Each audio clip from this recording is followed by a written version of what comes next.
हमने sci fi movies में देखा है कि कैसे पृथ्वीवासी पृथ्वी से बाहर दूसरे ग्रहों पर जाकर बस्तियां बसाते हैं और हमारा भी कुछ यही सपना है कि हम अपने चंद्रमा और मंगल ग्रह पर बस्तियां बसाएं और एक इंटरप्लैनेटरी सिविलाइजेशन बन जाए। लेकिन दूसरे ग्रहों या चंद्रमा पर बसना अब केवल सपना नहीं रह गया है।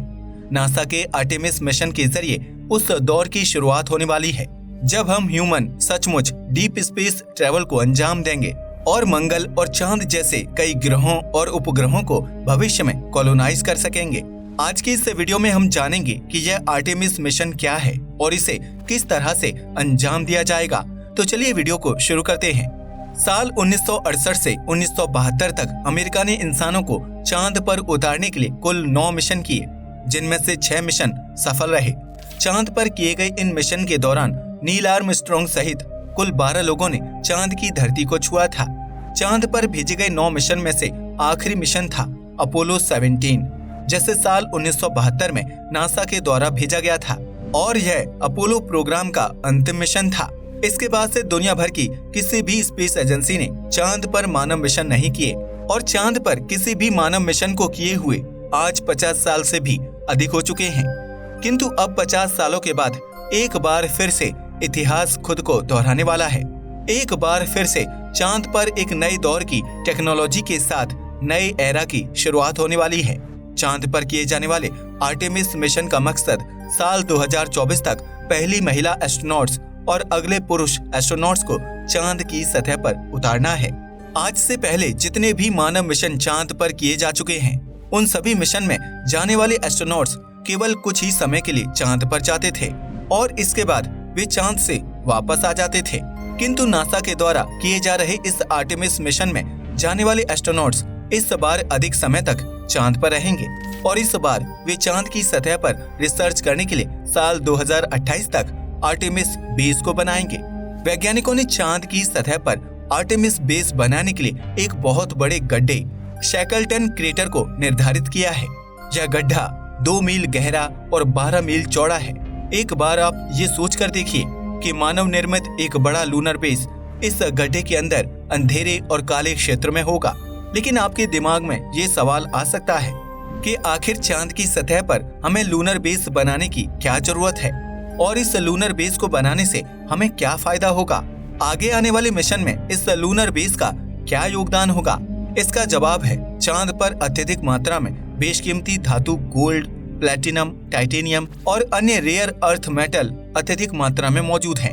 इसके अलावा चांद पर हीलियम 3 भी अत्यधिक मात्रा में मौजूद है, जिसे भविष्य में ईंधन के रूप में उपयोग किया जा सकता है।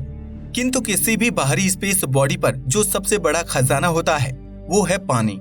अगर पानी को हाइड्रोजन और ऑक्सीजन में सेपरेट किया जाए और हाइड्रोजन और ऑक्सीजन को लिक्विड में कन्वर्ट किया जाए तो ये बन जाता है एक रॉकेट फ्यूल, जिसे किसी भी रॉकेट में फ्यूल के रूप में इस्तेमाल किया जा सकता है, जो कि स्पेस मिशन के लिए बहुत ही कारगर साबित होगा।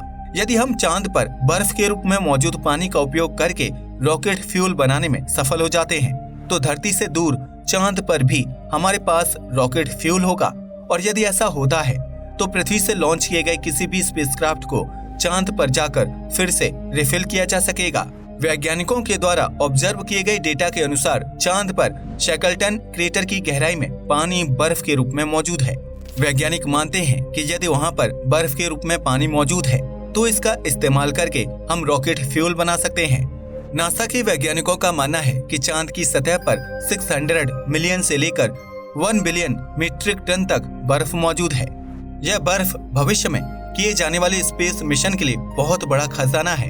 यदि हम चांद की सतह पर मौजूद बर्फ के रूप में पानी को अच्छे से हार्वेस्ट कर पाए तो चांद मंगल ग्रह तक की यात्रा के लिए एक फ्यूल स्टेशन की तरह काम कर सकता है। दरअसल रॉकेट का वजन जितना अधिक होता है उससे उड़ान भरने के लिए और अपने गंतव्य तक पहुंचने के लिए उतनी ही अधिक ऊर्जा की आवश्यकता होती है और साथ ही उतना ही अधिक फ्यूल खत्म होता है।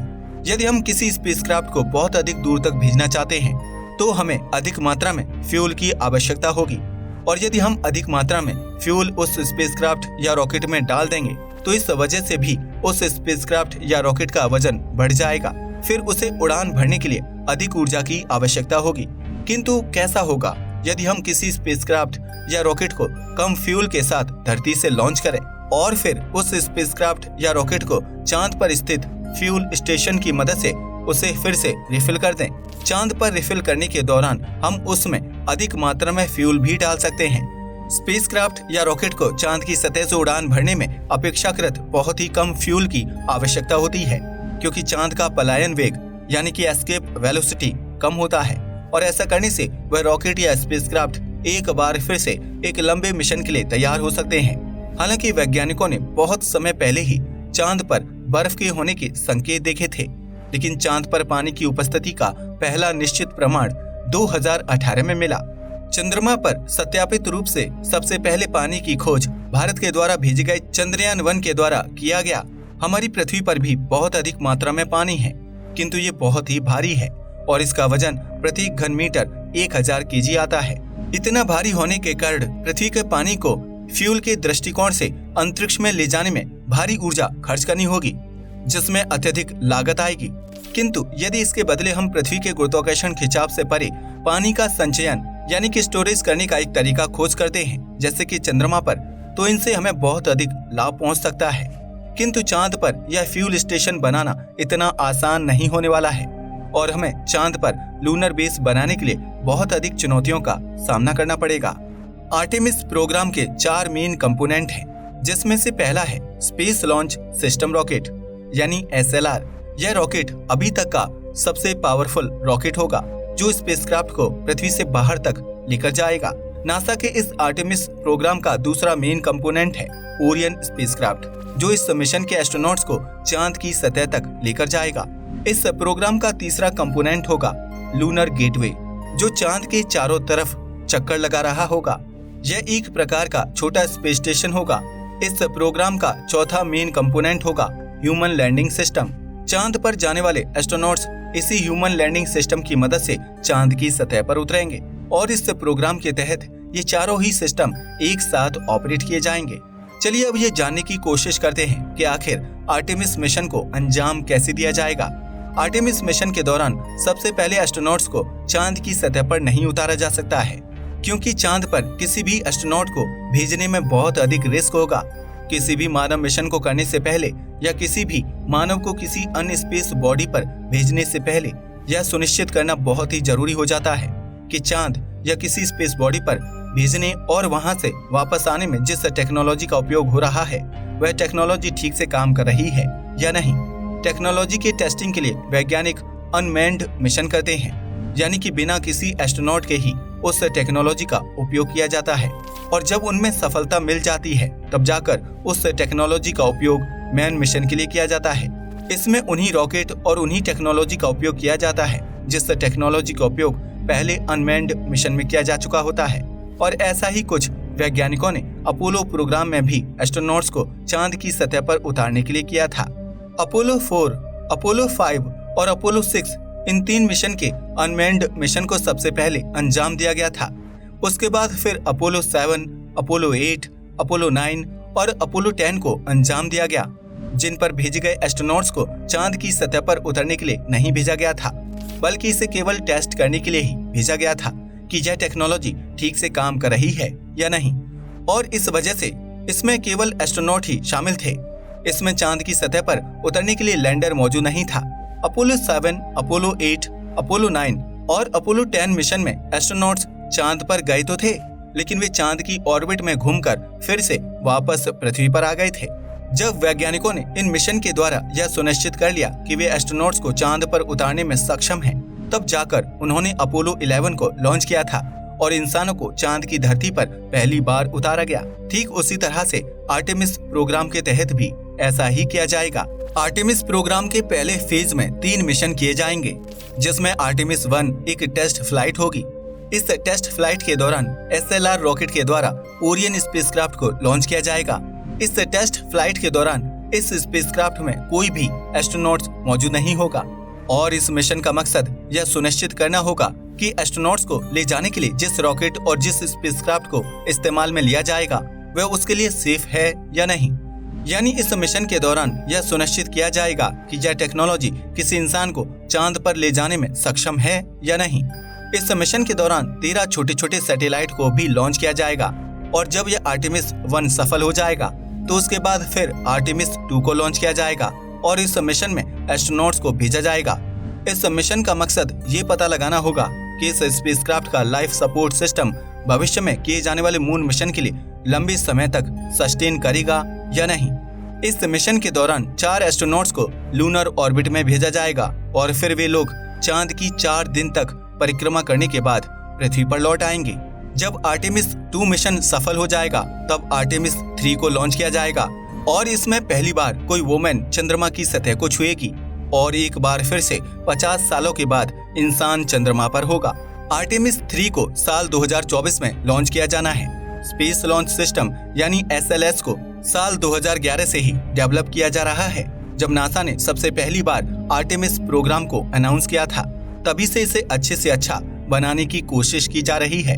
इस वजह से ये अब तक का सबसे पावरफुल रॉकेट है और यह दुनिया का सबसे सुपर हैवी लिफ्ट व्हीकल है और यह इतना पावरफुल है कि एक 30 से 32 मंजिल की इमारत को भी गेंद की तरह उछालकर फेंक सकता है। इस रॉकेट का काम होगा ओरियन स्पेसक्राफ्ट को पृथ्वी के ऑर्बिट में ले जाना, जिसके बाद पृथ्वी के ऑर्बिट में पहुंचने के बाद ओरियन स्पेसक्राफ्ट का काम शुरू हो जाएगा। इस स्पेसक्राफ्ट में मुख्य रूप से 3 मुख्य पार्ट हैं, जिसमें से पहला पार्ट है क्रू मॉड्यूल। इस क्रू मॉड्यूल में एक साथ 6 लोग बैठ सकते हैं और डीप स्पेस ट्रेवल कर सकते हैं, किंतु आर्टेमिस 3 मिशन में केवल 4 एस्ट्रोनॉट्स ही भेजे जाएंगे। इस स्पेसक्राफ्ट का दूसरा पार्ट है सर्विस मॉड्यूल, जिसमें जाने वाले एस्ट्रोनॉट्स का लाइफ सपोर्ट सिस्टम मौजूद है। सर्विस मॉड्यूल का ही काम होगा क्रू मॉड्यूल में पर्याप्त प्रेशर और ऑक्सीजन की मात्रा को मेंटेन करके रखना।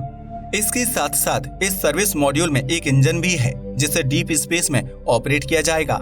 इस स्पेसक्राफ्ट का तीसरा पार्ट है अबॉर्ट सिस्टम और इस सिस्टम का उपयोग मेनली इस मिशन में भेजे जाने वाले एस्ट्रोनॉट्स की सेफ्टी के लिए किया जाएगा।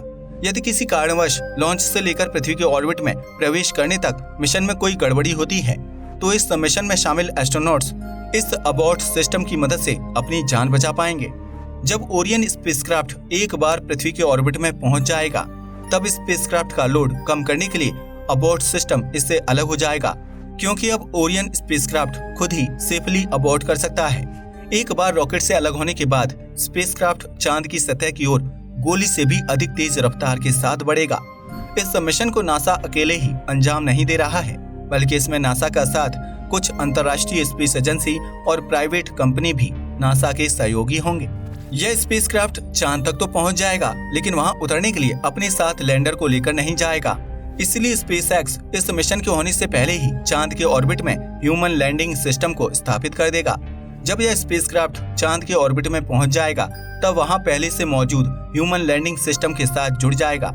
इसके बाद 2 एस्ट्रोनॉट्स ओरियन स्पेसक्राफ्ट में रुकेंगे और 2 एस्ट्रोनॉट्स लैंडिंग सिस्टम में चले जाएंगे और चांद पर लैंड करेंगे। तब तक यह स्पेसक्राफ्ट चांद की ऑर्बिट में घूमता रहेगा। चांद की सतह पर पहुंचने वाले एस्ट्रोनॉट्स 1 सप्ताह तक उसकी सतह पर रहकर रिसर्च करते रहेंगे और उसके बाद वह वापस ओरियन स्पेसक्राफ्ट पर पहुंच जाएंगे। फिर यह पृथ्वी पर आ जाएंगे। किंतु यहाँ पर आर्टेमिस प्रोग्राम खत्म नहीं होगा। दरअसल भविष्य में चांद पर इंसानी बेस बनाने के लिए सबसे पहले चांद के ऑर्बिट में एक छोटा सा स्पेस स्टेशन बनाया जाएगा जो चांद के ऑर्बिट में घूमता रहेगा। यह बिल्कुल वैसे ही होगा जैसे पृथ्वी के ऑर्बिट में इंटरनेशनल घूम रहा है। यह मिशन भविष्य में किया जाने वाला चांद पर मानव मिशन के लिए बहुत ही उपयोगी सिद्ध होगा। आने वाले मिशन में पृथ्वी से आने वाले स्पेसक्राफ्ट गेटवे से जुड़ जाएगा और वे एस्ट्रोनॉट्स यहाँ पर कुछ समय तक रुकेंगे और रिसर्च करेंगे। इस स्पेस स्टेशन में पहले से ही लैंडिंग सिस्टम मौजूद होगा। इस लैंडिंग सिस्टम का उपयोग करके एस्ट्रोनॉट्स चांद पर उतरेंगे और इसी लैंडिंग सिस्टम की मदद से वह वापस स्पेस स्टेशन आ जाएंगे। इस गेटवे की मदद से साल 2028 तक चांद की सतह पर एक लूनर बेस बनाया जाएगा और भविष्य में मंगल ग्रह पर उड़ान के लिए इसी लूनर बेस का अहम योगदान होगा। आज के लिए बस इतना ही। वीडियो पसंद आया हो तो इसे लाइक और शेयर करें, साथ ही चैनल को भी सब्सक्राइब करें। जय हिंद दोस्तों।